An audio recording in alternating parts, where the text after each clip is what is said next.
Milliy tiklanish fraksiyasi a'zosi Kozimjon Tojiyev Navoiy viloyatida bo'lib, ta'lim, tibbiyot muassasalari faoliyatini yaqindan o'rganmoqda. Xususan, Xatirchi tumani Zarafshon mahalla fuqarolar yig'inidagi Zarafshon qishloq oilaviy poliklinikasida o'rganishlarda mazkur tibbiyot muassasasida 7350 nafar aholiga 3 nafar shifokor va 23 nafar hamshiralar tibbiy xizmat qilayotganligi hamda malakali, sifatli tibbiy xizmat ko'rsatish uchun shifokorlar yetishmasligi, axborot almashish tarmog'i yaxshi ishlamayotgani ma'lum bo'ldi. Ushbu masalalar deputat tomonidan nazoratga olingani aytilgan. Shu bilan bir qatorda xabarga ko'ra mazkur mahalladagi 62 sonli umumta'lim maktabida o'qituvchi va murabbiylar bilan suhbat o'tkazilgani, o'quv jarayonidagi yangilik va o'zgarishlar bilan tanishilgani aytilmoqda. Shuningdek, ota-onalar, maktab mas'ullari tomonidan o'quvchilarning xavfsiz o'tishi uchun serqatnov yo'lda ko'chma yo'l chiroqlarini o'rnatish, avtoyo'l ostidagi suv trubalarini almashtirishda amaliy yordam so'ralgan. Natijalarni esa deputatning o'zidan bilib olamiz. Kozimjon aka, assalomu alaykum. Assalomu alaykum. Yaxshimisiz? Hormang. Xabarlarga ko'ra, Navoiy viloyatini Zarafshon mahallasida joylashgan tibbiyot birlashmasida va maktabda bo'lgan ekansiz. Muammolar haqida aytilgan. Shularning yechimlari qanday bo'lyapti? Demak, dasturi bor tibbiyotda.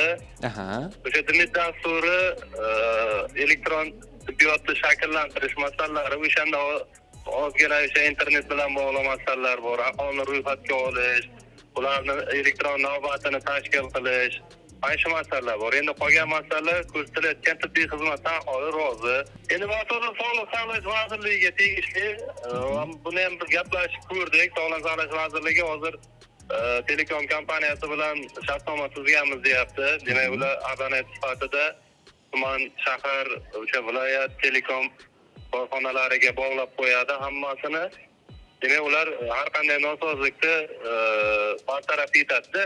Oldin xususiy firmalar bilan shartnoma qilingan, har kim har xilcha shartnoma qilgan. Kimdir boshqa viloyat, boshqa tumanlar hammasi o'zi mustaqil qilgani uchun xizmat ko'rsatish sifatini yaxshilashda muammolar bo'lgan. Maktab ko'chani bo'yida joylashgani uchun ikkita tuman o'rtasida joylashgan maktab, ikkita tumanni bog'laydigan yo'l o'tadi u yerdan. Yo'lni birinchisi yo'lni o'zini ta'mirlash masalasi. O'sha maktabning oldida qish mavsumlarida ozgina qulaylik bo'ladi deyapti. Ikkinchisi bolalarni yo'ldan o'tib qaytishida. Bu yerda endi qatnov ko'proq transport vositalariniki. O'sha yerga hozir taklif kirityapmiz. Hozir yo'l harakati xavfsizligi xizmati kichkina ko'chma svetoforlar tashkillashtiryapti. Imkoni bo'lsa o'sha yerga bitta svetofor qo'yib, piyodalar o'tish yo'lkasi qo'yib, ham maktab borligini bildiruvchi yo'l belgilarini qo'ydirsak, xudo xolasa buni ham tashkillashtiramiz.